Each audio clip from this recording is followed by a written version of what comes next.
नमः श्री यतिराजाय विवेकानंदसूरय सच्चिद सुख स्वरूपाय स्वामिने तापहारिणे। দেববাণী পাঠ এবং আলোচনার উদ্দেশ্যে আজকে আমরা একত্রিত হয়েছি। আজকে আমাদের যেখান থেকে পাঠ শুরু হবে সেই দিনটি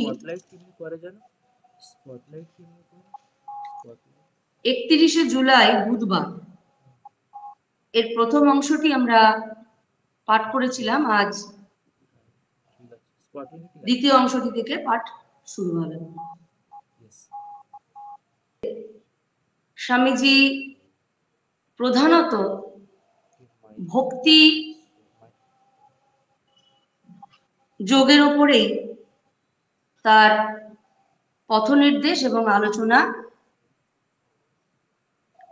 করেছিলেন।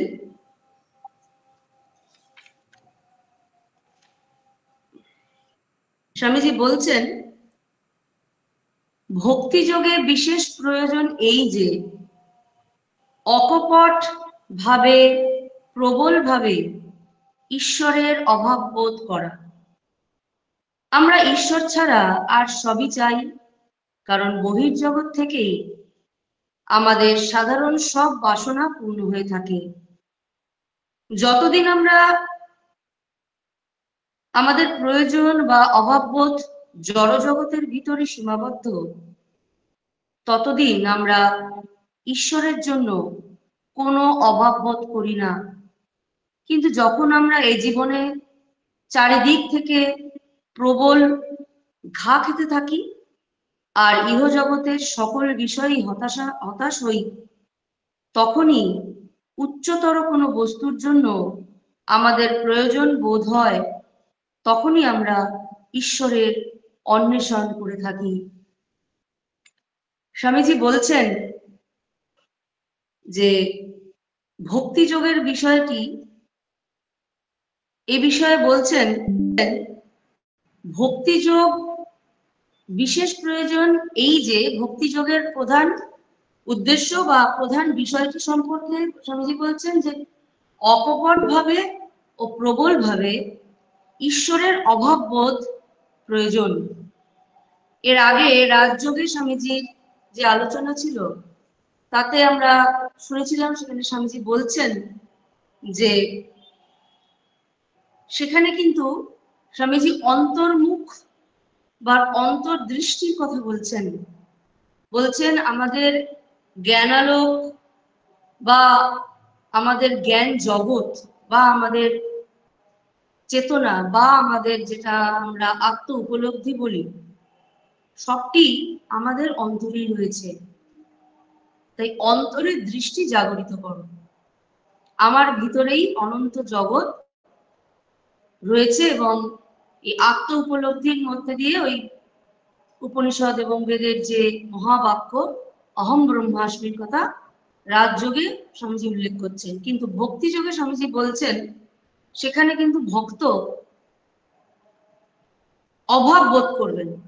কি অভাব বোধ করবেন? যে আমার যে আরাধ্য তিনি আমার কাছে নেই, তাকে আমার চাই, তাকে আমার প্রয়োজন, এই অভাব বোধ করবেন। তাই বলছেন যে একান্তভাবে ঈশ্বরের অভাব বোধ করলে যে ব্যাকুলতা হৃদয়ের মধ্যে জন্মায়, তা ভক্তিযোগের একটি সোপান।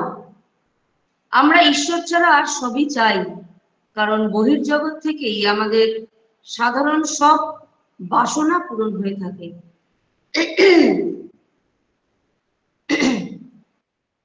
আমাদের সাধারণ সব বাসনা আমরা বহির্জগতে চাই। আমরা অর্থ চাই, আমরা মান চাই, আমরা প্রতিপত্তি চাই, আমরা বিষয় চাই, আশ্রয় চাই, আমাদের নানান কিছু প্রয়োজন। এবং এই যে প্রয়োজনগুলো আমরা অদ্ভুতভাবে পূরণ করার জন্য নিজেরাই সচেষ্ট হই এবং সচেষ্ট হওয়ার পর সেগুলো আমরা লাভ করি, কখনো লাভ করি না, ইত্যাদি। কিন্তু স্বামীজি বলছেন যে এই যে প্রয়োজনগুলো, এই প্রয়োজনগুলো আমাদের হয় কেন? আমাদের অভাব বোধ থেকে। আমার একটা বাড়ি আছে, দুটো বাড়ি চাই, তিনটে বাড়ি চাই, পাঁচটা বাড়ি চাই। আমার একটা গাড়ি আছে, আরো বেটার একটা গাড়ি চাই। আমার মান সম্মান কম হচ্ছে, আমার আরো মান সম্মান চাই। প্রতিপত্তি চাই, মানুষ আমাকে জানবে, ইত্যাদি ইত্যাদি, এগুলো আমার চাই।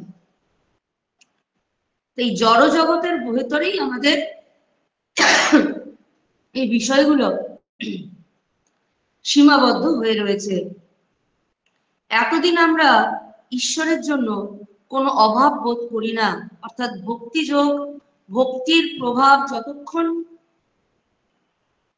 হৃদয়ে না আসবে, যতক্ষণ ভক্তির প্রাবল্য না আসবে, ততক্ষণ আমরা ঈশ্বরকে চাইবো না। অর্থাৎ এই ক্ষেত্রে এটা আমাদের একটা আমরা বলতে পারি এটা একটা মাইলস্টোন হতে পারে, যে সত্যি কি আমরা নিজেদেরকে পরীক্ষা করতে পারি, ঈশ্বরকে পাচ্ছি না বলে ব্যাকুলতা কি হচ্ছে, না ঈশ্বরের কাছে যা যা চাইছি সেইগুলো পেয়ে যাচ্ছি তাতেই সন্তুষ্ট থাকছি, কোনটা? এই প্রশ্ন আমাদের যদি জাগে, তাহলে প্রকৃতপক্ষে আমরা নিজেদেরকে বুঝতে পারবো ভক্তি যোগ খুব বড়, অনেক দূরের বিষয়। সামান্য ঈশ্বরকে ভালোবাসার যে আমরা কথা বলি, ঈশ্বরকে ভালোবাসি, ঈশ্বরকে ভালো লাগে, এইসব কথাগুলো যে আমরা বলি, সবের মধ্যেই কিন্তু আমাদের কোথাও একটা চাওয়া পাওয়ার যেন বিষয় লুকিয়ে রয়েছে, দেনা পাওনার ভাব রয়েছে। কিন্তু সেইখানে কোনো দেনা পাওনা থাকবে না। স্বামীজি বলছেন যে যখন আমরা চারিদিক থেকে সংসারের নানান ঘা খেতে থাকি আর ইহজগতের সকল বিষয়ে হতাশ হই, তখনই উচ্চতর কোনো বস্তুর জন্য আমাদের প্রয়োজন বোধ জেগে ওঠে। তখনই আমরা ঈশ্বরের অন্বেষণ করে থাকি। এই ক্ষেত্রে বলছেন প্রয়োজন বোধ, জাগতিক বস্তুর প্রতি প্রয়োজন বোধ যখন লুপ্ত হয়ে গেছে, জাগতিক বস্তুর প্রতি আর প্রয়োজন আমাদের কিছু নেই। এখন আমার প্রয়োজন যাকে পেলে আর কিছু পাওয়ার অবশিষ্ট থাকে না, যাকে জানলে কিছু জানার আর অবশিষ্ট থাকে না, তাকে পাওয়ার ইচ্ছা জাগরিত হয়েছে। ভক্তি আমাদের কোনো বৃত্তিকে ভেঙে চুরে দেয় না, বরং ভক্তি যোগের শিক্ষা এই যে আমাদের সব ভক্তি মুক্তি লাভ করবার উপায় স্বরূপ হতে পারে। এই সব বৃত্তিকেই ঈশ্বর অভিমুখী করতে হবে। সাধারণত যে ভালোবাসা অনিত্য, ইন্দ্রিয় বিষয়ে নষ্ট করা হয়ে থাকে, সেই ভালোবাসা ঈশ্বরকে দিতে হবে। এইটি হচ্ছে বিষয়, এইটি হচ্ছে কথা।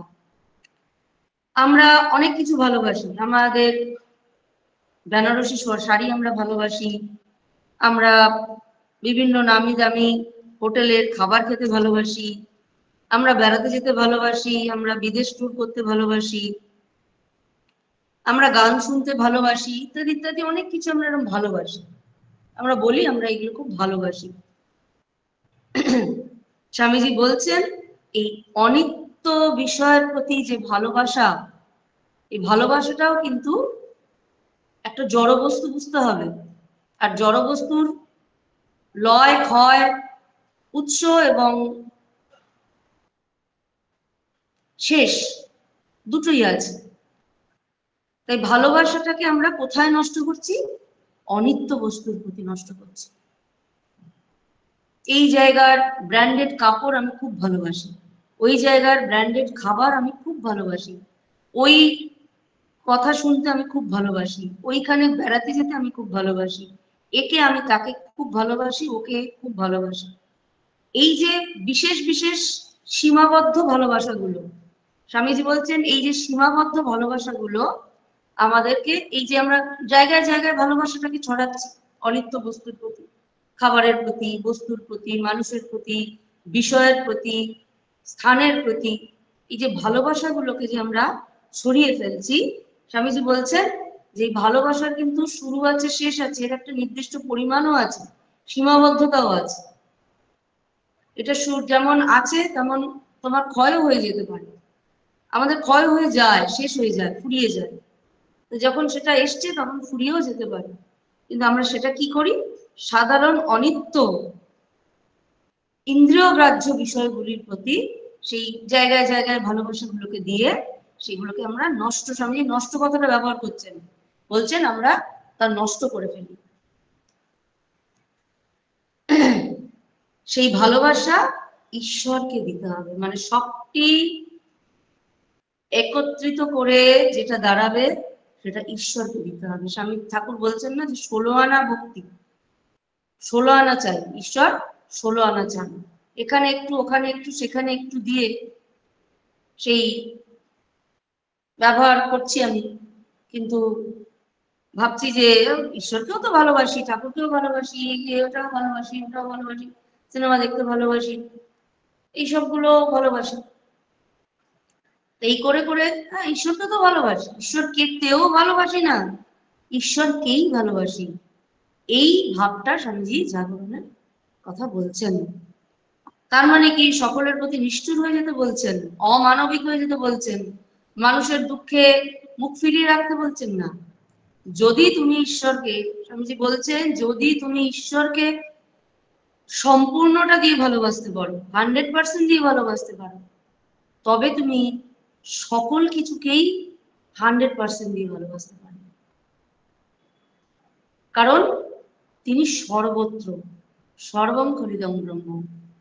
তাই তাকে যদি তুমি ভালোবাসো, তাহলে প্রতিটি অণু থেকে পরমাণু, কীট পতঙ্গ, মানুষ, প্রাণী, বৃক্ষ, জড়, সকলকে তুমি সমান ভালোবাসতে পারবে। সকলের প্রতি তোমার ভালোবাসাটা সমভাবে প্রবাহিত হবে যদি তুমি ঈশ্বরকে ভালোবাসতে পারো। এরপর বলছেন, তোমাদের পাশ্চাত্য ধর্মের ধারণা থেকে ভক্তির এইটুকু তফাৎ যে ভক্তিতে ভয়ের স্থান নাই। ভক্তি দ্বারা কোনো পুরুষের ক্রোধ শান্ত করতে বা কাউকে সন্তুষ্ট করতে হবে না। এমনকি এমন সব ভক্ত আছেন যারা ঈশ্বরকে তাদের সন্তান বলে উপাসনা করে থাকেন। এইরূপ উপাসনা উদ্দেশ্য এই যে এই উপাসনায় ভয় বা ভয় মিশ্রিত ভক্তির কোনো ভাব থাকে না। প্রকৃত ভালোবাসায় ভয় থাকতে পারে না, আর যতদিন পর্যন্ত এতটুকু ভয় থাকবে ততদিন ভক্তির আরম্ভই হতে পারে না। আবার ভক্তিতে ভগবানের কাছে ভিক্ষা চাওয়ার, আদান প্রদানের ভাব কিছুই নাই। ভগবানের কাছে কোনো কিছুর জন্য প্রার্থনা করা ভক্তের দৃষ্টিতে মহা অপরাধ। ভক্ত কখনো ভগবানের নিকট আরোগ্য বা ঐশ্বর্য, এমনকি স্বর্গ পর্যন্ত কামনা করেন না। আমাদের পাশ্চাত্য ধর্মের ধারণা থেকে ভক্তির, বলছেন যে পাশ্চাত্যের যে ধারণা, তাদের যে স্পিরিচুয়াল বিলিফ সিস্টেম বলা যেতে পারে, বা তাদের বিশ্বাস বলা যেতে পারে, ফেথ বলা যেতে পারে, সেটি হচ্ছে ভয়, ঈশ্বরকে ভয়।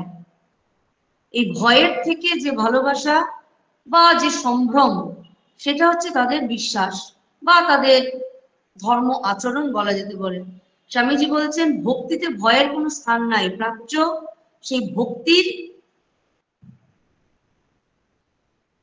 পদ্ধতিটা জানেন, সেই ভক্তির প্রকৃত সূত্র কি হবে সেটা প্রাচ্যের কাছ থেকে তোমাদের শেখা প্রয়োজন আছে।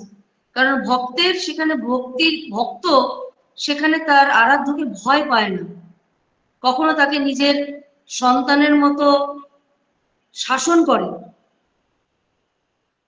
কখনো আবার তাকে নিজের বন্ধুর মতো তার সাথে খুনসুটি করে, তার সাথে খেলা করে, তার সাথে নানানভাবে একই সঙ্গে মাখন কাড়াকাড়ি করে খায়। কখনো আবার প্রাচ্য ধারণায় ভক্ত আর ভগবান এক, ভক্ত নিজেকে ভগবান আর তাকে নিজেকে একাকার করে দিতে পারে। কখনো তাকে মা রূপে দেখছেন, মাকে খাইয়ে দিচ্ছেন পর্যন্ত, আবার কখনো তাকে কোমরে দড়ি বেঁধে গাছের সাথে বেঁধে রাখছেন, যাও তুমি এখানে এখানে মাখন চুরি করে খাও, সেই আটকে দিলেন। এইরকম ভক্ত আর ভগবানের সম্পর্কের কথা স্বামীজি এখানে বলছেন, যেখানে ভয় থাকবে না, শুধুই থাকবে একটা রিলেশনশিপ, একটা রিলেশন, হয় মাতা সন্তানের রিলেশন, অথবা বন্ধুর সঙ্গে বন্ধুর সম্পর্ক, অথবা প্রেমাস্পদর সঙ্গে তার প্রেমিকা বা প্রেমাস্পদ যে তার সম্পর্ক, অথবা সখার সঙ্গে সখার সম্পর্ক, অথবা দাসের সঙ্গে প্রভুর সম্পর্ক, এরকম একটা আত্মীয়তার সম্পর্ক থাকবে, সেখানে ভয় থাকবে না। স্বামীজি তাই বলছেন যে ভক্তি কোনো পুরুষের ক্রোধ শান্ত করতে বা কাউকে সন্তুষ্ট করতে হবে না। এখানে বলা হয় যে প্রাচ্যে ধারণা ছিল যে চার্চে গিয়ে বেশ কিছু কনফেস করলাম, বেশ মোটা টাকা ডোনেট করলাম, আর কনফেস করলাম, ফাদার বললো যাও ঠিক আছে, তুমি তোমার পাপ স্খলন হয়ে গিয়েছে এবং তুমি স্বর্গে গিয়ে এরপর মৃত্যুর পর তুমি স্বর্গ লাভ হবেই হবে। তারা ভয়ে পাপ করে না, তারা ভয়ে অন্যায় করে না। আর প্রাচ্যের ধারণা, যাকে আমি ভালোবেসেছি তাকে ভালোবাসার পর আমার ন্যায় অন্যায় ধর্ম অধর্ম পুণ্য পাপ সত্তা সম্পূর্ণ শরণাগত। এটি হচ্ছে প্রাচ্যের ভাব। যা হয় তোমার, আমি সম্পূর্ণরূপে তোমার, আমাকে তুমি সেইভাবেই গ্রহণ করো, এবং এই ভাবের ফলে সে আর পরবর্তী ক্ষেত্রে কোনো পাপ কাজ কিন্তু তার দ্বারা হবে না। গিরিশ ঘোষকে ঠাকুর বলছেন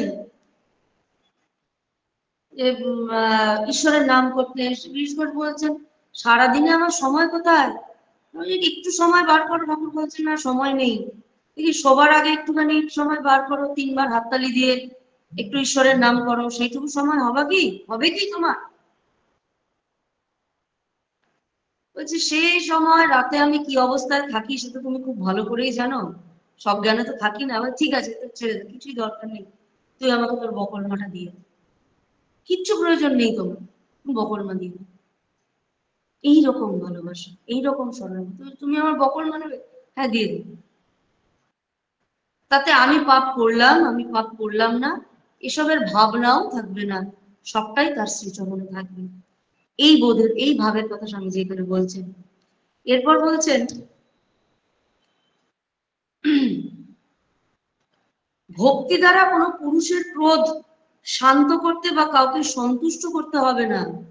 এই যে যেটা পাশ্চাত্যের একটা ধারণা ছিল যে হয়তো যিনি সৃষ্টিকর্তা তিনি ক্রুদ্ধ হয়েছেন, তাকে শান্ত করাটা আমাদের একান্ত প্রয়োজন, নানান ভাবে অর্থ দিয়ে এই দিয়ে সেই দিয়ে তাকে শান্ত করি ইত্যাদি, এই ভাব হবে না। এমনকি এমন সব ভক্ত প্রাচ্যে আছেন যারা যারা ঈশ্বরকে নিজের সন্তানের মতো তাদেরকে শাসন করে, তাকে বেঁধে রাখে, তাকে খাওয়ায়, স্নান করায়, ঘুম পাড়ায়, প্রয়োজনে বকুনি দেয়, এমনই ভক্ত আছে প্রাচ্যে। এইরূপ উপাসনার উদ্দেশ্য এই যে এই উপাসনায় ভয় বা ভয় মিশ্র ভক্তি ভাব না থাকে। প্রকৃত ভালোবাসায় ভয় থাকতে পারে না, আর যতদিন পর্যন্ত এই ভয় থাকবে ততদিন ভক্তি আরম্ভই হতে পারে না। আবার ভক্তিতে বলছেন ভগবানের কাছে চাওয়ার ভাবও থাকবে না, সেখানে তুমি ভিখারি কেন, ভিখারি হতে পারো না, না আদান প্রদানের সম্পর্ক থাকবে না, সেখানে শুধুই ভালোবাসার সম্পর্ক থাকবে। যিনি ভগবানকে ভালোবাসতে চান, ভক্ত হতে চান, তাকে এই সব বাসনা একটি পুটুলি করে দরজার বাইরে ফেলে দিয়ে ভেতরে ঢুকতে হবে। যিনি সেই জ্যোতির রাজ্যে প্রবেশ করতে চান, তাকে এর দরজা দিয়ে ঢুকতে গেলে আগে দোকানদারির ধর্মের পুটুলি বাইরে ফেলে আসতে হবে।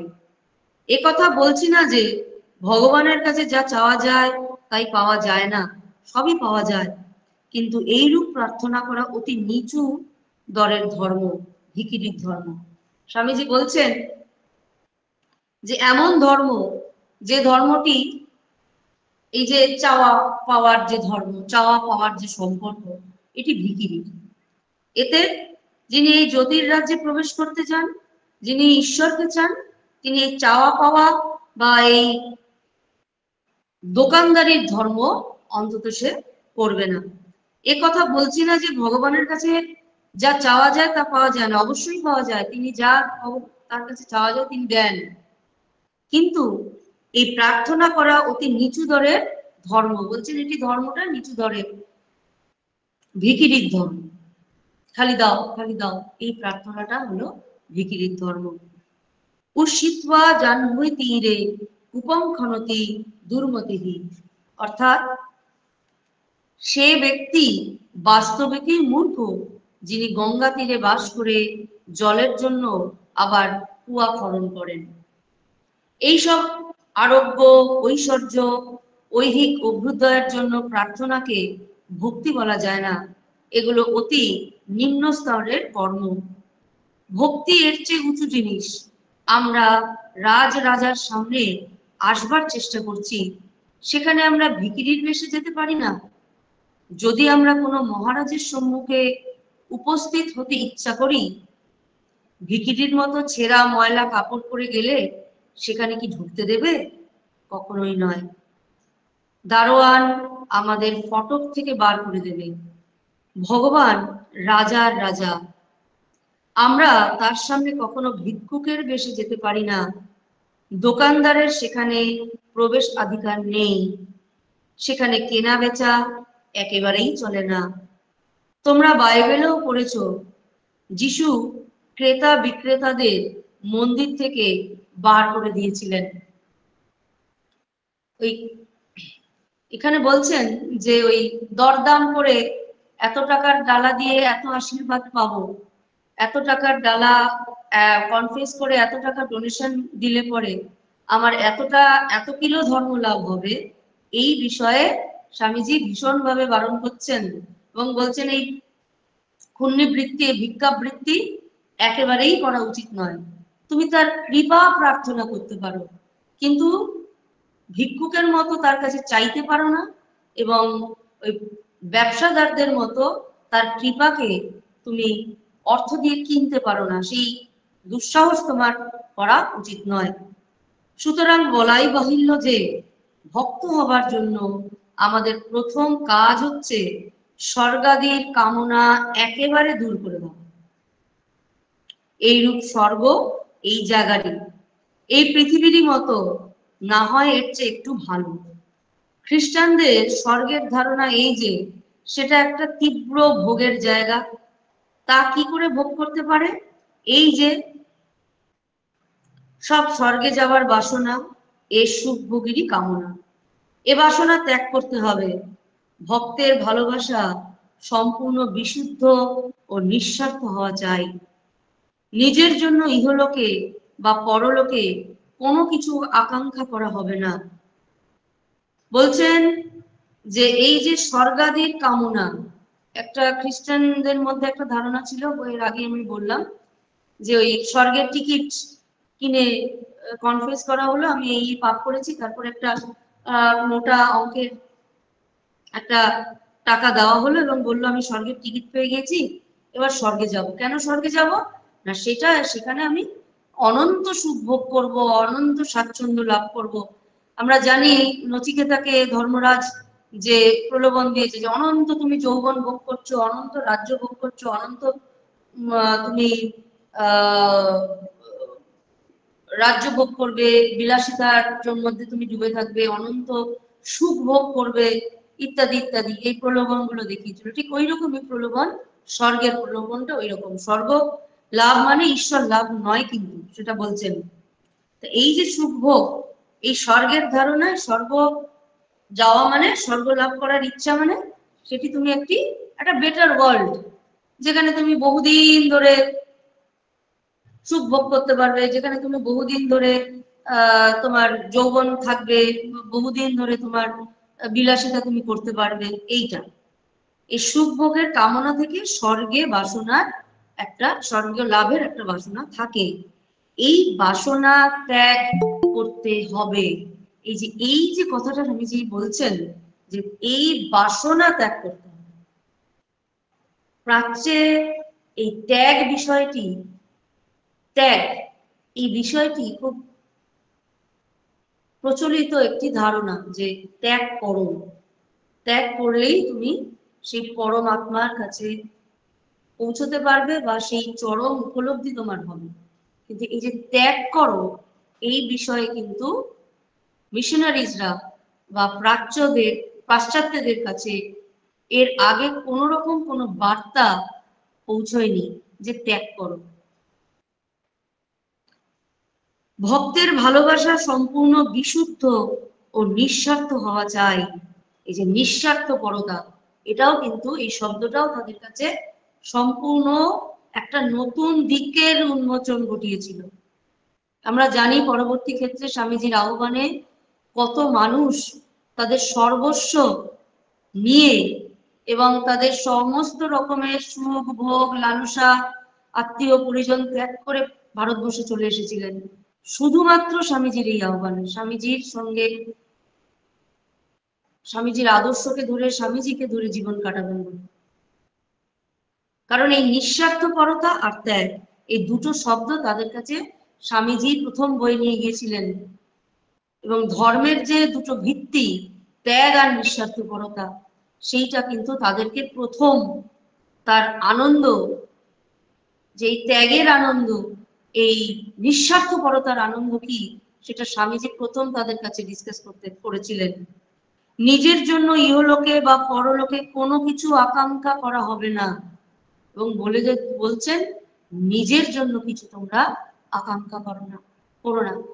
চার্চ বা বিভিন্ন বড় বড় তাদের যে ধর্ম সভাগুলো হতো, চার্চে যে সকল পোপেরা যে সকল কথাগুলো বলতেন, তারা তাদেরকে সেখানে জিসাস বলছেন যে জিসাস উদ্ধারকর্তা, কিন্তু সেখানে কোথাও ত্যাগ বা বৈরাগ্য বা নিঃস্বার্থপরতার কথা তারা এর আগে শুনেনি। এই দুটো শব্দ তাদেরকে কিন্তু সম্পূর্ণরূপে একটা নতুন আলোর সন্ধান দিল যে ভোগ করছি করছি করছি করছি এরপর কি ত্যাগও যে করতে হয় এটাও বলে দেওয়াটা প্রয়োজন আছে। আমরা জানি আমরা নিঃশ্বাস প্রশ্বাস সর্বক্ষণ অক্সিজেন গ্রহণ করছি, কার্বন ডাই অক্সাইড ত্যাগ করছি, কিন্তু এই যে ত্যাগটাও যে করতে হয় এবং ত্যাগেও যে এক অনন্ত মহিমা রয়েছে এবং এই ত্যাগের যে এক অসাধারণ তৃপ্তি রয়েছে, সেই স্বাদটা কিন্তু স্বামীজি তাদের কাছে প্রথম বই নিয়ে গিয়েছিলেন। তারপর বলছেন সুখ দুঃখ লাভ ক্ষতি এ সকলের বাসনা ত্যাগ করে দিবারাত্র ঈশ্বর উপাসনা করো, এক মুহূর্ত যেন বৃথা নষ্ট করো না। সময় বইয়া যায় নদীর স্রোতের প্রায়, আমরা জানি এক মুহূর্ত সময় নষ্ট করতে বারণ করছেন। আমরা কখন আমাদের জীবনের গতি কিন্তু এগিয়ে চলেছে, জীবন থেমে নেই। এই মুহূর্তে আমি যেখানে দাঁড়িয়ে আছি এই মুহূর্তে আবার সেখানে দাঁড়িয়ে নেই, সেকেন্ডের কাঁটা মিনিটের কাঁটা ঘন্টার কাঁটা ঘুরে চলেছে। তাই বলছেন এক মুহূর্ত সময় নষ্ট করো না, সুখ দুঃখ লাভ ক্ষতি ছেড়ে দাও, কিন্তু তুমি শুধুমাত্র ঈশ্বর উপাসনা করো আর সব চিন্তা ত্যাগ করে দিবারাত্র সর্বান্তকরণে ঈশ্বরের উপাসনা করো। এই যে উপাসনা বিষয়টা তাদের কাছে কিন্তু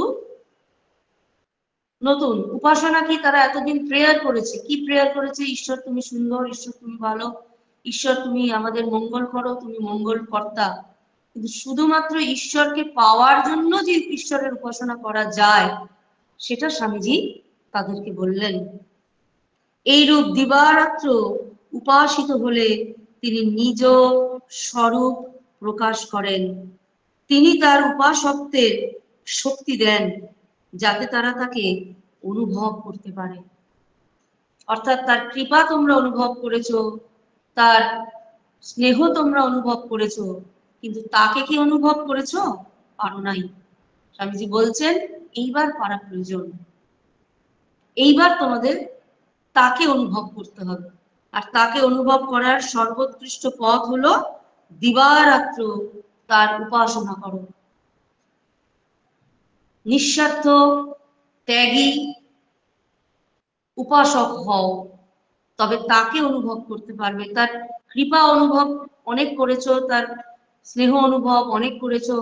তিনি সূর্যালোক দিয়েছেন, তিনি বায়ু দিয়েছেন, তিনি খাদ্য দিয়েছেন, তিনি জল দিয়েছেন, তিনি মাটি দিয়েছেন, সব দিয়েছেন। এগুলো আমরা রীতিমতো অনুভব করছি এবং তার মধ্যেই বেঁচে আছি। এবার তাকে অনুভব করার সময় উপস্থিত হয়েছে। স্বামীজি বলছেন যে আর নয়, দিবারাত্র শুধু তাকে উপাসনা করো, যাতে তার উপলব্ধি হয়। সে একটি গল্প আছে না, ঠাকুর বলছিলেন যে ওই বাবুর সঙ্গে দেখা করতে যাবে, এই খিড়কির দুয়ারে দারোয়ান দাঁড়িয়ে আছে, একে তাকে ওকে, একে ধরছে তাকে ধরছে, ওখানে যাচ্ছে, এই বাগান ঠাগান ঘুরে টুরে যাচ্ছে। যখন সেই বাবুর সঙ্গে তার দেখা হয়ে গেল, সেই বাবুর, যিনি বাবু মানে কর্তা, সেই কর্তার সঙ্গে যখন দেখা হয়ে গেল, তখন আর তার অন্য কিছু দেখার প্রয়োজনই নেই। কারণ তার যেটা উদ্দেশ্য ছিল এই কর্তার সঙ্গে দেখা করার, সেটা তার সম্পূর্ণ হয়ে গেল। সেই রকমই ঈশ্বরকে অনুভব করো, তাহলে বাকি আর অনুভবের জন্য কোনো আকাঙ্ক্ষা বা কোনো লালসা থাকবে না। এইভাবেই ভক্তিযোগের একটা নতুন দিক স্বামীজি তাদের সামনে তুলে ধরেছিলেন, যেটি একেবারে ছিল অভিনব, একেবারে নতুন ধারায় প্রবাহিত একটা মতবাদ। কারণ মিশনারিজদের যে ভাবনা, মিশনারিজদের যে চিন্তা, খ্রিস্টান যারা ধর্ম অবলম্বন করে থাকেন, খ্রিস্ট ধর্ম অবলম্বন করে থাকেন, তাদের ধারণাটাকে সম্পূর্ণরূপে একটা নতুন ধারায় প্রবাহিত করলেন স্বামীজি। এবং তার ফলে তাদের কিন্তু জ্ঞান চক্ষু উন্মোচিত হলো। প্রথমে তিনি রাজযোগের মধ্য দিয়ে তাদের জ্ঞান চক্ষু উন্মোচন ঘটিয়েছিলেন। সকলের জন্য যেহেতু সব পথ নয়, তাই যাদের জন্য তিনি জ্ঞান যোগ বললেন, হয়তো তারা জ্ঞান যোগের দিকটা গ্রহণ করেছিলেন। কারোর জন্য এবার তিনি ভক্তি যোগের কথা বললেন, এবং তারা ওই ভক্তি যোগকে অবলম্বন করে তারা এগিয়ে গিয়েছিল। আমরা পরবর্তী ক্ষেত্রে অনেক জায়গায় দেখি বহু মানুষ স্বামীজিকে ধরে তাদের জীবনের শেষ দিনগুলো এখানে কাটিয়ে দিচ্ছেন, তাদের জীবনের সর্বস্ব, এমনকি নিজের জীবনী শক্তিটুকু পর্যন্ত ভারতবর্ষকে দিচ্ছেন, এবং ভারতবর্ষের ধর্মকে, ভারতবর্ষের আধ্যাত্মিকতাকে, স্বামীজির আদর্শকে, ঠাকুরমার স্বামীজির আদর্শকে নিজেদের জীবনে প্রতিফলিত করার চেষ্টা করে গেছেন। আজকে এই পর্যন্ত। যদি কারো কিছু প্রশ্ন থাকে তোমরা করতে পারো।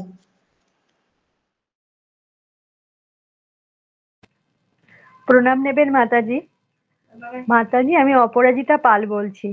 মাতাজি, আপনি যে বললেন স্বামীজি বলেছেন ঈশ্বরের কাছে কিছু চাইতে নেই, তো এটা যদি একটু ভালো করে একটু বুঝিয়ে দিতেন মাতাজি।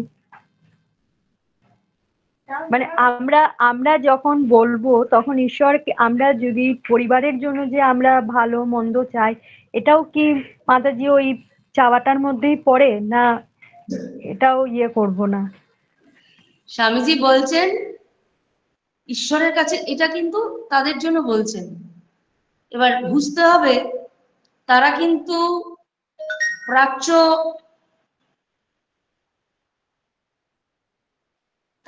প্রাচ্য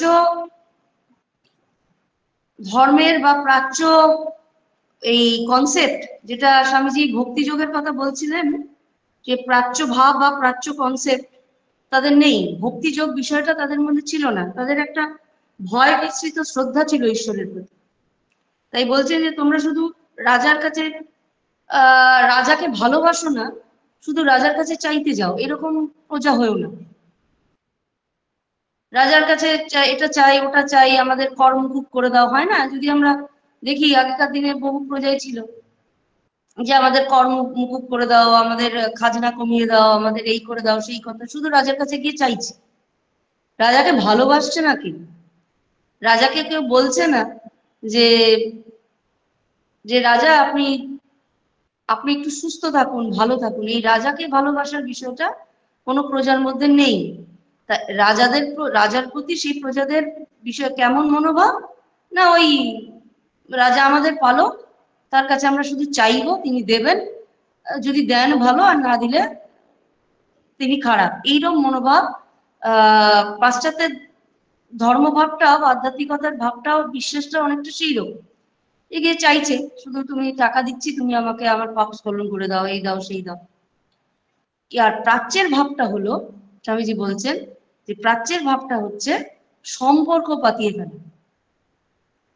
সেই সম্পর্ক আগে তুমি পাতাও, তারপর তো চাওয়ার বিষয় আসছে।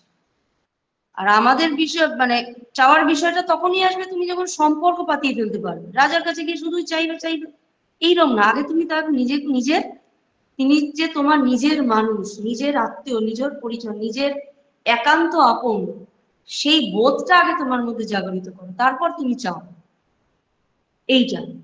আর আমরা চাইবো না, তিনি আমাদের পিতামাতা হয়ে বসে আছেন, চাইবো না তো চাইবো কার কাছে? ঠাকুর তো নিজেই বলেছেন, তিনি দেবেন না তো দেবেন কি পাশের পাড়ার খগেনবাবু নগেনবাবু এসে দেবেন? তিনি পিতা, তিনি মাতা, আমাদের যা দরকার আমরা তো চাইবো তার কাছে। কিন্তু আগে সেই নিজের মানুষ বলে তাকে ভালোবাসতে শিখতে হবে, আগে ভালোবাসতে হবে। তুমি আমার পিতা, তুমি আমার মাতা, তুমি আমার বন্ধু, তুমি আমার সর্বস্ব, তাই তোমার কাছে চাইবো না তো চাইবো কার কাছে? এই সম্পর্কটা আগে পাতানো প্রয়োজন। চাইবো না কেন? নিশ্চয়ই চাইবো, তিনি ছাড়া কে দেবেন? কে আর দিতে পারেন? স্বামীজি বলছেন ঠাকুর ছাড়া কে আর ভালোবাসতে পারেন? ঠাকুর ছাড়া কেউ ভালোবাসতে পারে না, সব লেনদেনের সম্পর্ক জগৎ। তার কাছে চাইবো না তো চাইবো কার কাছে? ঠাকুর তো নিজেই বলছেন তার কাছেই চাইবো। কিন্তু আগে সম্পর্কটা তৈরি করো, আগে তার সঙ্গে একটা রিলেশনশিপ তৈরি করো, তবে না চাওয়া পাওয়া। শুধু ওই পাটোয়ারি বুদ্ধির মতো করে লেনদেন করি, এত টাকার পুজো দেব, তুমি আমাকে এটা দাও, অত টাকার ডালা দেব, পাঠা বলি দেব, সোনার গয়না গড়িয়ে দেব, তবে তুমি এটাকে দাও। এইটা নয়, এটা রিলেশন নয়, এটা শুধুমাত্র লেনদেনের সম্পর্ক। পিতামাতার সম্পর্ক পাতাও, বন্ধু, সখা, প্রেমাস্পদ সমস্ত কিছু এমন সম্পর্ক পাতাও, তবে তুমি চাওয়ার যোগ্য হবে। ঠিক আছে আগে তুমি মাতাজি, সম্পর্ক তৈরি করো, মানে তারপর তুমি ঈশ্বরের চাইতেই সাথে, পারো। হ্যাঁ ওইটা, ঈশ্বরের সাথে আগে আমাদের সম্পর্ক তৈরি করতে লাগবে, যে ঠাকুর হ্যাঁ, আমার পিতা, ঠাকুর আমার মা, তবে গিয়ে আমরা চাইতে পারবো। পিতা মাতা বন্ধু সখা হ্যাঁ, সবটাই সব তুমি স্বর্গ আগে বন্ধু, সবকিছুই তারপর জোর তুমি। করো। তুমি দেবে না তো হ্যাঁ, দেবে কে? তুমি ওইটা দেবে না তো দেবে কে? সবটা তো তোমাকেই দেবে মেনে কি? বসে আছি, কার কাছে চাইবো? তুমি দেবে না, ওটাই। তুমি পৃথিবীতে পাঠিয়েছো, তুমি দেবে না তো দেবেটাকে? ধর্ম অর্থ কাম মোক্ষ তুমিই দেবে, কিন্তু আগে সম্পর্ক পাঠাতে হবে। স্বামীজি আহ, যখন তাকে দক্ষিণেশ্বরে ভবতারিণীর মন্দিরে পাঠাচ্ছেন, ঠাকুর বলছেন যা ইচ্ছা তোর, সব জিনিস যা যা চাওয়ার চেয়ে নে। স্বামীজি চাইতে পারছেন না, হুম, ভক্তি দাও, শক্তি দাও, জ্ঞান দাও, বিবেক দাও, বৈরাগ্যতা চাইছেন। হুম, এটাও তো তিনিই দেবেন, কে দেবেন? কিন্তু আগে তো তাকে মানতে হবে। স্বামী ঠাকুরকে যে এসে যে বলছেন, ঠাকুর বলছেন চেয়েছিস? বলছে না, হুম, আমি ওই চালপালা, তোমার ওই জাগতিক বস্তু চাইতে পারিনি। তাহলে কি চেয়েছিস? ভক্তি চেয়েছি, ত্যাগ চেয়েছি, বৈরাগ্য চেয়েছি, জ্ঞান চেয়েছি। চেয়েছিস? তুই আমার মাকে মেনেছিস মা বলে? এই যে মা বলে মেনেছিস, মা বলে মেনেছিস বলে তবে না চাওয়া। আগে মানছি না, তার আগে চেয়ে বসলাম, সেটা তো হবে না। আগে মানতে হবে তিনি আমার মা, তিনি ছাড়া কে দেবেন? বাচ্চা শিশু খিদে পেলে মায়ের কাছে মা খেতে দাও খেতে দাও করে। আগে মা বলে মানতে হবে, আগে তাকে বাবা বলে মানতে হবে, তাকে সর্বস্ব বলে মানতে হবে, তারপর তো চাইতে হবে। কেমন ঠাকুর বলছেন তুই মেনেছিস? মা বলে মেনেছিস? তুই মেনেছে বলে চাইতে পেয়েছিলেন, ওরা মানতে হবে আগে, তারপর চাইতে হবে। কেমন? ঠিক আছে মাতাজি, প্রণাম নেবেন। ভালো থাকবেন। হ্যাঁ, আপনিও ভালো থাকবেন মাতাজি। হ্যাঁ।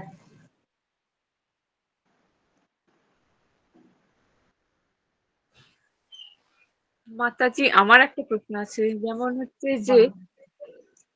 আমরা যখন চাই মা ঠাকুরের কাছে, তাহলে কি জাগতিক কিছু মানে চাটা এই যে বলছেন যে ধর্ম অর্থ মোক্ষ কাম, এই চারটে আমরা ভগবানের কাছে চাইতে পারি।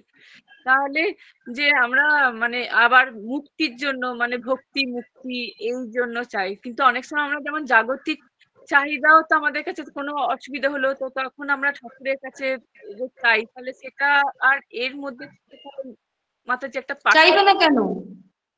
চাইবে না কেন? মার কাছে নতুন বাচ্চা যখন বলে আমার একটা নতুন জামা দরকার, কার কাছে চায়? মায়ের কাছে চায়।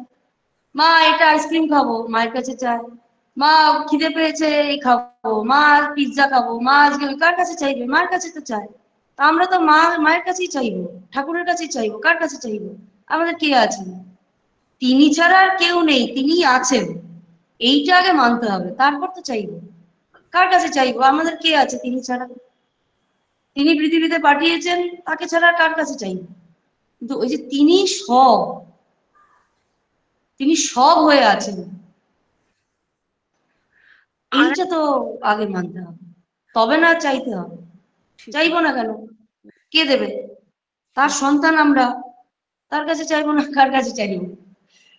চাইতে তো হবে।